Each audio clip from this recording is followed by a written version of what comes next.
fazia de muamba nos anos 90? Ah, de muamba eu adorava comprar umas roupinhas, uns perfumes, umas bolsinhas pra vender. Tirava as etiquetas, colocava as roupas dobradinhas. Ah, uma vez eu tava fazendo a minha casa, né? Naquela época o dólar tava R$1, $1. Era uma maravilha. Então eu comprei as maçanetas da minha casa, os misturadores e trouxe naquela mala que hoje é conhecida como sacão da vovó. Passei no free shopping, comprei um monte de licor, mas eu achei que os caras não iam me pegar porque era pra minha casa, né? De boa. Mas o cara me chamou. Na hora que ele me chamou, eu falei, quer saber? Esse cara vai me dar uma multa. Eu peguei e empurrei a caixa que estava na frente do meu carrinho e deixei cair todos os meus licores no chão. Foi aquele fuzuê. Como que você compra no free shopping? Você tinha o direito de troca se quebrasse lá dentro. Aí eles já me ajudaram a fazer a troca e foi um fuzuê e eu saí de boa, eles nem olharam mais minha mala. Apesar de não parecer, esse programa é feito de fatos apurados e noticiados jornalisticamente.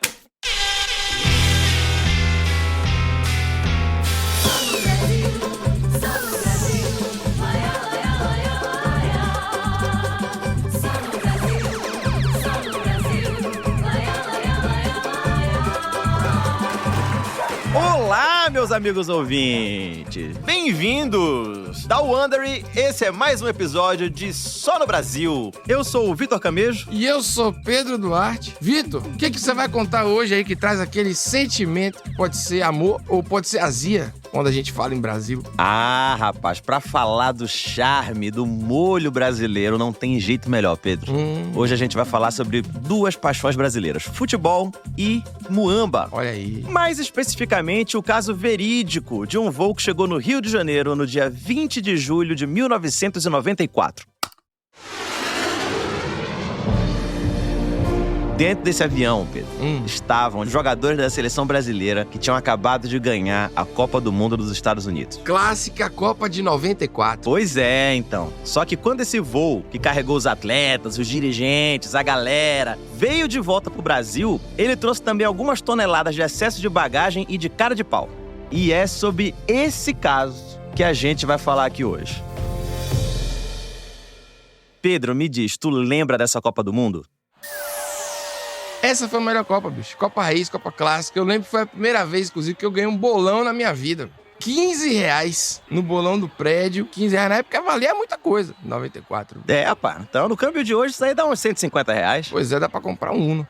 Tinha também as camisas bizarras do goleiro baixinho do México, Jorge Campos. Tinha a cabeleira do Valderrama. Teve aquele zagueiro dos Estados Unidos que era meio tiozão, roqueiro, motoqueiro, o Alex Lalas. Meu amigo, teve o Maradona dopado. É, então. Era uma Copa ética e esteticamente perfeita. Tempos mais simples. Sim. É uma época pré-Enzo ali, o Enzo analógico ainda. Essa Copa, velho, é um marco pra mim porque foi a primeira vez que eu lembro de ter sofrido ansiedade na minha vida. Eu tinha, sei lá, uns 7 anos e eu ficava maluco antes dos jogos, assim. Tipo, o jornal lá em Belém ficava mudando a capa a cada jogo do Brasil que tinha e eu ficava doido. No jogo contra Camarões, por exemplo, eu lembro que a manchete da capa era assim, que venha Camarões, e uma capa cheia de camarão cozido, flambado no conhaque ali. Pô, era uma doideira aquilo ali, cara. Eu tenho segredos que eu prefiro esquecer pra nunca mais lembrar. Mas enfim, voltando à pista de pouso do Galeão, estamos no Rio de Janeiro, Brasil, 1994. Senhores passageiros, Dentro daquele avião da Varig estava a seleção brasileira, que era composta por, e aqui eu peço licença para citar de cabeça, porque eu carrego de cor e salteado a escalação de 94 que tinha... Número 1, Tafarel. Número 2, Jorginho. 3, Ricardo Rocha. 4, Ronaldão. 5, Mauro Silva. 6, Branco. 7, Bebeto. 8, Dunga. 9, Zinho. 10, Raí, que era o capitão e perdeu a braçadeira pro Dunga ao longo da Copa. Foda-se. 11, Romário. 12, Zete. 13, Aldair. 14, Cafu. 15, Márcio Santos. 16, Leonardo. 17, Mazinho. 18, Paulo Sérgio. 19, Miller. 20, Ronaldo Fenômeno. 21, Viola. E 22, Gilmar Reinaldo. Cultura inútil. Além desses nossos heróis patriotas, estavam também a comissão técnica, o treinador Carlos Alberto Parreira e a galera da CBF, que incluía cartolas e os convidados especiais, aquela patota divertida, né, os agregados ali, os amigos. Cunhado. E aí, antes de seguir com a história do avião, vale contextualizar o que a conquista dessa Copa representou para o país na época.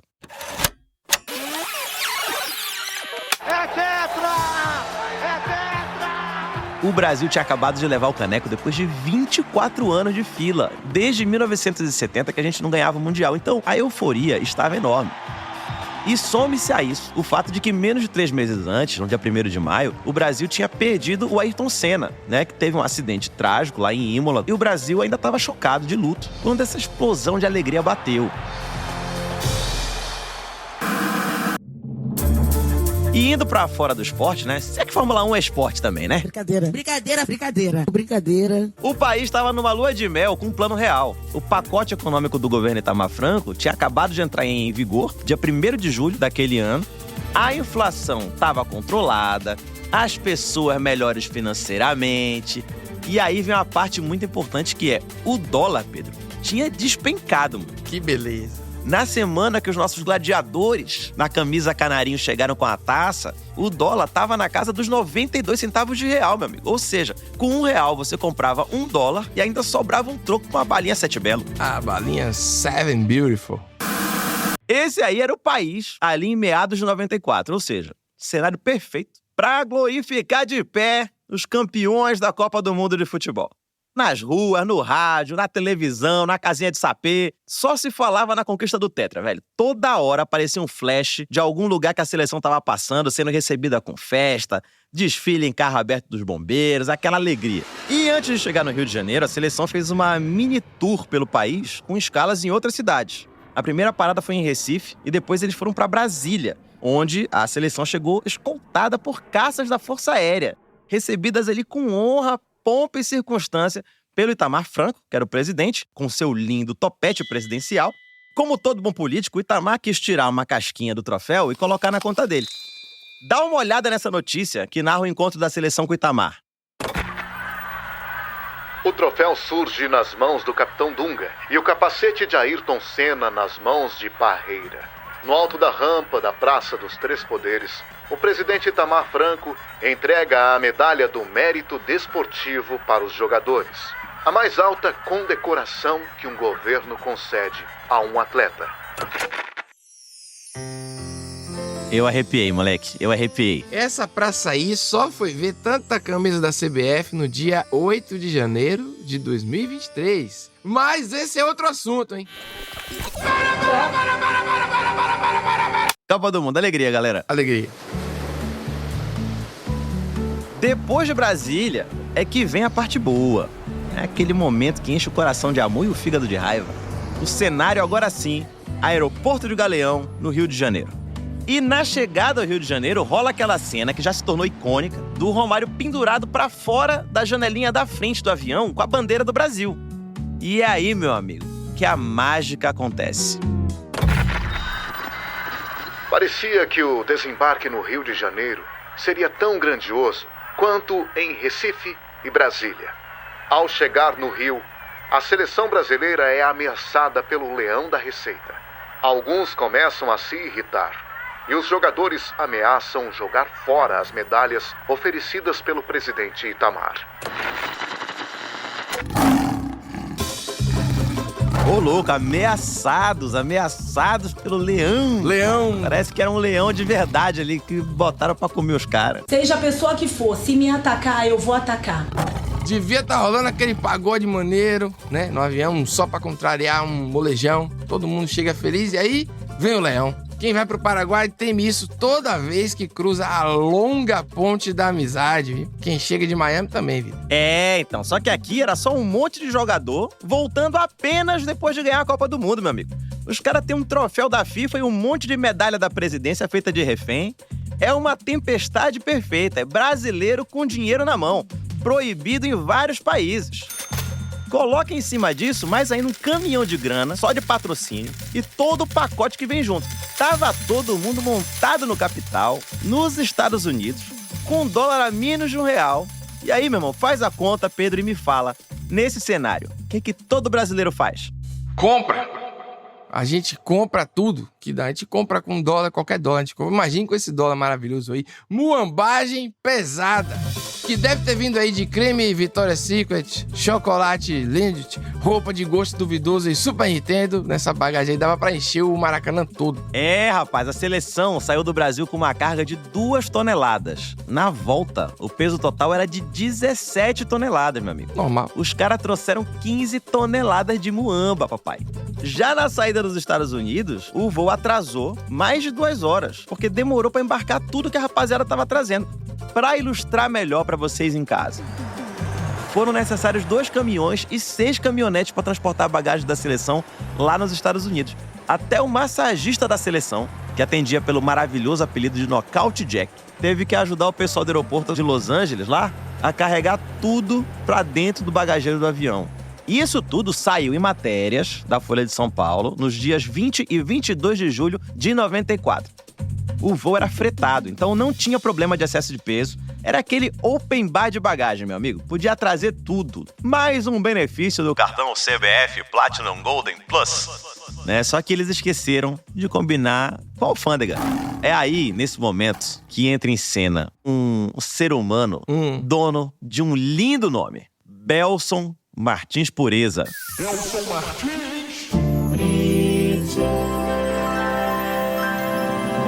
Belson Pureza era nada mais, nada menos do que o chefe de bagagem acompanhada do aeroporto do Galeão, no Rio de Janeiro. Vitor, pelo amor de Deus, diga que esse cara vai fazer alguma coisa boa, bicho. Porque assim, eu não sei se eu aguento um agente público chamado Pureza fazendo merda. Calma, vamos em frente. Quando perguntado pela imprensa, o Pureza disse que os jogadores não teriam nenhum privilégio, que seriam tratados como manda a lei. A ideia era que toda a bagagem trazida fosse armazenada no barracão da Receita, inspecionada e aí sim encaminhada para os jogadores. Isso, claro, depois do recolhimento da grana que fosse necessária para a liberação do que excedesse o limite de compra no exterior, que na época era de $500. Eu gosto é que antes da seleção chegar, a imprensa já tinha se ligado que isso ia acontecer, né? Todo mundo fez em segundos, inclusive a matemática que esse podcast tá fazendo aqui, o programa inteiro. Era muito previsível. É isso aí, Pureza! Mostra pra eles quem é que manda nessa porra! Que maravilhoso, cara. Mas aí está, chegou a seleção brasileira. O Pureza disse que a situação começou a ficar tensa já na pista do aeroporto. O pessoal exaltado, querendo devolver as medalhas que tinham ganhado da presidência. E nesse meio tempo, já tinha se formado uma multidão nas ruas do Rio de Janeiro. Sim. Centenas de milhares de pessoas esperando o desfile dos campeões ali. E isso aí já era tipo meia-noite. Depois de todo o rolê passar por Recife, Brasília, carro aberto, contato com os populares. Devem ter tido que falar com 1 milhão de autoridades locais ali de Pernambuco, de Brasília. Uma fila de desembargador mala, com aqueles bafos de café com charuto.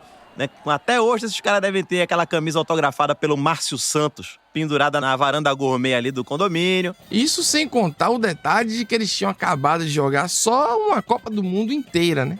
Então, os caras estavam cansados e puto da vida. Todo mundo querendo ir pra casa, abrir os Lindt, comer os Toblerone na frente da TV, aquela TV de 749 milhões de polegadas, Mas o Pureza não arredava pé, meu amigo. Um funcionário público com uma missão. Isso. Era a Pureza. Só que aí chegou a artilharia pesada. O então presidente da CBF, Ricardo Teixeira. A Wild Ricardo Teixeira Pierce. Reforço de peso aí. Esse não brinca em campo. Figurinha dourada. O cara já chegou com marra de jogador caro, metendo aquele... Você sabe com quem que você tá falando? Já sacou aquele gradiente tijolão e haja fazer ligação pra cá, ligação pra lá. E a gente não tá falando aqui de ligar pro primo, do tio, do cunhado que trabalha na alfândega. Porra, liga pro filho da Margarete, ele resolve. Pode dar aquela forcinha, não é isso. A bucha passou pra mão do inspetor-chefe da Receita no Galeão, chamado Silvio Sá Freire. Depois passaram pro secretário da Receita Federal, Osíris Filho. Subiu pro ministro-chefe da Casa Civil, que na época era o Henrique Hargreaves, e chegou finalmente no ministro da Fazenda, o Rubens Recupero.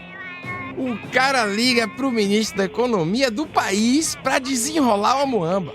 Quando a gente fala de jeitinho brasileiro, isso aí tá em outro nível. Meu amigo, enquanto isso, já tem mais de 5.000 torcedores na porta do aeroporto esperando pra receber os jogadores, moleque. O tempo vai passando, todo mundo vai ficando mais nervoso. Nisso já faz quase 1 hora que a seleção tá lá estacionada na pista do Galeão esperando a notícia. E aí ela chega. Todo mundo liberado, meu parceiro. Alegria! O ministro deu sinal verde. Não tem ninguém pobre hoje. Pode todo mundo subir no caminhão do bombeiro tranquilo. Nem um único joguinho de Mega Drive trazido nessa bagagem vai ser taxado, meu amigo.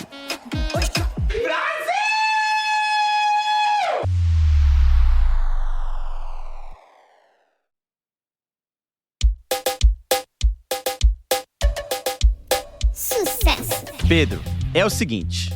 Agora que a gente já sabe como é que a muambada chegou no país, entrou tudo pela porta da frente, agora que a gente já resolveu tudo isso, vamos pro que interessa. Vamos ouvir o que a rapaziada trouxe na bagagem.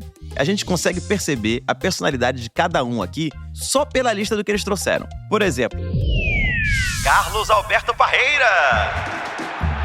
Parreira era um técnico que entrou com todo mundo reticente. Ele não favorecia o jogo bonito, achava o empate um bom resultado, não gostava de arriscar, um técnico burocrático, pragmático. Logo, na lista de Parreira nós temos uma TV Mitsubishi Big Screen, uma impressora laser, uma fotocopiadora e um microcomputador compact Presário. Sucesso!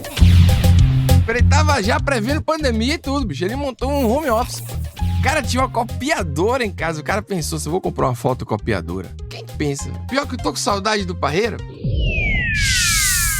Na lateral direita, Jorginho com a 2. Um cara centrado, ajudava a armar o time, botar a bola no chão, um ser racional, atleta de Cristo. Sim. Na bagagem, ele trouxe um aparelho de som portátil, uma bicicleta ergométrica, um aparelho de ginástica e um carrinho de bebê. Sucesso! Com certeza tinha sido pai recentemente, queria manter o famoso shape, com academia em casa, enquanto podia ficar perto da família e tal. Eu aprovo as compras do Jorginho. Na lateral esquerda, Branco com a 6. As compras do Branco são as minhas favoritas, cara. Começando pelo fato que elas nem sequer couberam no voo da seleção. Tiveram que vir em outro voo separado. A gente tá falando aqui do avião da Muamba, teve um aviãozinho de Muamba só pro Branco. Vamos à lista. Um forno de cozinha pra embutir, máquina de lavar louça, máquina de lavar roupa, geladeira, aparelho de ginástica, esteira elétrica e uma TV gigante. Sucesso! Um cara balanceado, um pouco de salada, um pouco de rango, um pouco de exercício, um pouco de TV depois. Eu gostei. Compondo o setor ofensivo, Raí camisa 10 e Romário com a 11. Dois caras boa pinta que curtem levar um papo maneiro, botar aquele CDzinho com a gata. O que os dois trouxeram? Um sistema de som completo. Você imagina aí que eles vão tocar músicas completamente diferentes, né? Raí tem cara de MPB, uns Kid de abelha, um negócio assim, né?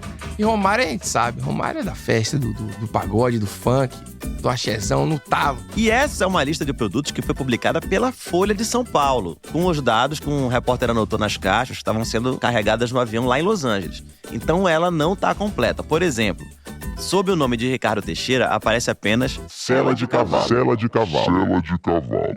essa cela aparentemente foi declarada. O cara é fino, né, rapaz? É um cela de cavalo, é um vilão de James Bond. É, rapaz, negócio elegante. Pede o martini mexido, né?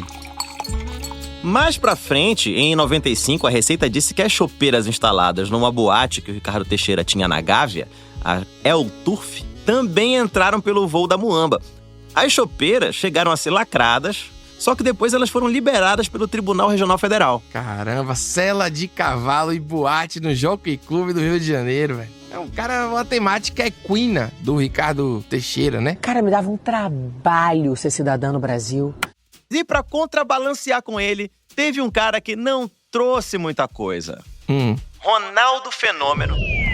Nunca critiquei, Vitor. Nunca critiquei Ronaldo. Na época, Ronaldinho. Não criticou, mas na hora H, ele concordou que a seleção deveria ter sido liberada pela Receita.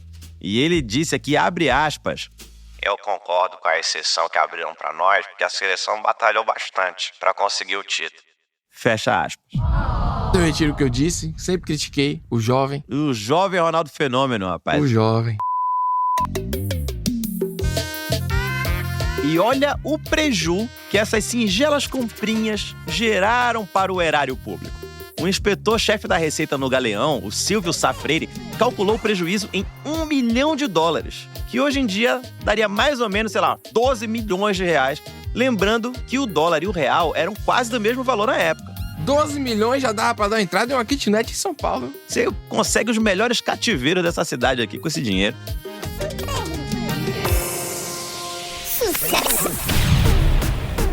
Agora que a gente já falou de como a mercadoria conseguiu cidadania brasileira, vamos ouvir como é que se desenrolou essa treta depois. Olha só a merda que deu.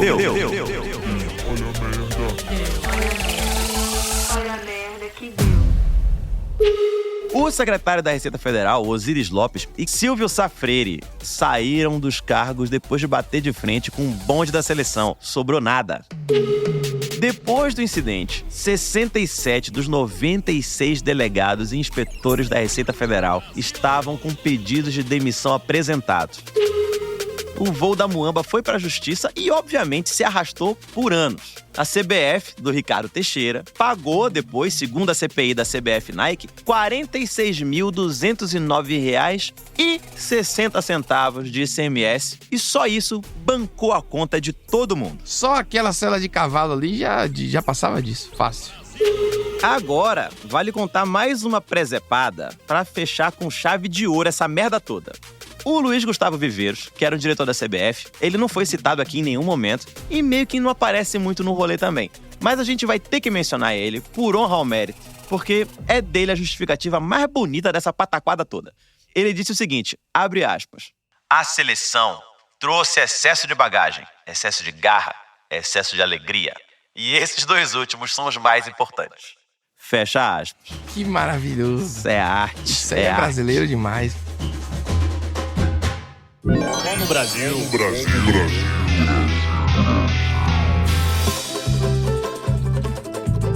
Cara, refletindo agora aqui sobre tudo que a gente ouviu, o que eu acho muito doido disso tudo aí é que os caras não é que eles fossem fudidos de grana, entendeu? Todo mundo ali era jogador de futebol profissional e de time grande, tipo, no auge da carreira, entendeu? Todo mundo era bem remunerado, já era todo mundo rico ali. Tava todo mundo com a faca e o queijo na mão. O Senna tinha acabado de morrer, um dos maiores ídolos nacionais. A vaga de ídolo estava aberta.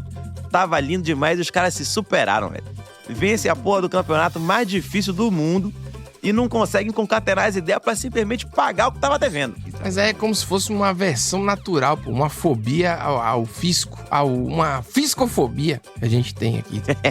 É um reflexo deles e de muitos de nós também fazer o que for necessário para não pagar imposto. Na época, teve até uma pesquisa do Datafolha que mostrou que 75% da população discordava dos privilégios concedidos para a seleção brasileira. Mas aí não pegou, né? É tipo a lei que às vezes não pega, não sabe como é que é. O povo tava entregue, Vitor, a alegria do campeonato. Virou só uma notinha de rodapé, atropelada ali pelo rolo compressor da emoção nacional de ganhar a Copa do Mundo depois de 24 anos, entendeu? E agora é chegado um momento incrível desse episódio, que é a nossa mistura do Brasil com o algoritmo, Pedro. Essa é a mistura do Brasil com o algoritmo. Explicando aqui, a gente alimenta uma inteligência artificial com o puro creme da brasilidade que foi apresentada aqui no nosso episódio. E vê o que ela sintetiza. Ela basicamente vai nos brindar com uma maravilhosa canção que vai sintetizar todo o nosso episódio a partir das nossas cenas psicodélicas brasileiras aqui. Pô, Vitor, aí promete então, viu? Vai ser lindo. Então tudo que a gente apresentou aqui, a gente alimentou com inteligência artificial e ela vai nos dar uma linda canção. Pode soltar. Liberta, DJ!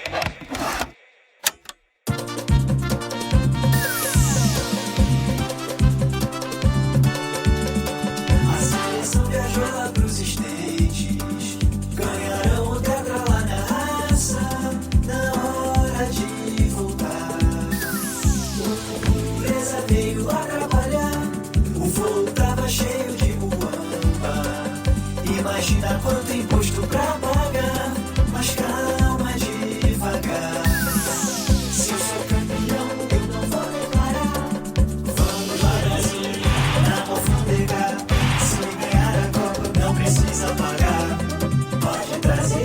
madeira, chupeira, TV e frigobar. Vamos lá, Brasil, nossa seleção.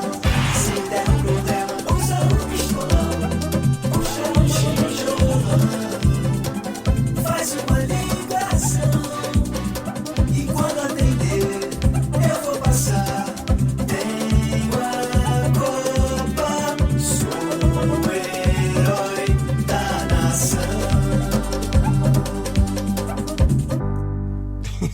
Que maravilhoso, cara. Pô, eu consegui imaginar os créditos passando como numa sitcom dos anos 90, sabe? Com a música tocando, e o Rubens de Cooper sorrindo, e Ricardo Teixeira dando aquela sorrisada, sorrisinho maroto. Posso falar de coração? O final veio um lance assim tiquitita, sabe? Eu me senti feliz. Não sei explicar. Eu adorei, eu quase tô concordando que eles não tinham que pagar mais nada. É isso, eu Mudou me minha senti opinião. feliz. Gente, vocês merecem, são campeões. Que bom que a seleção nos deu o tetra e esse programa maravilhoso.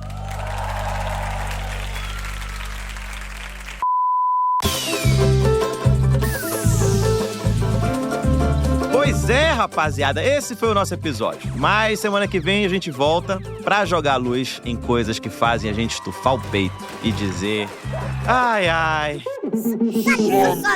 Só no Brasil.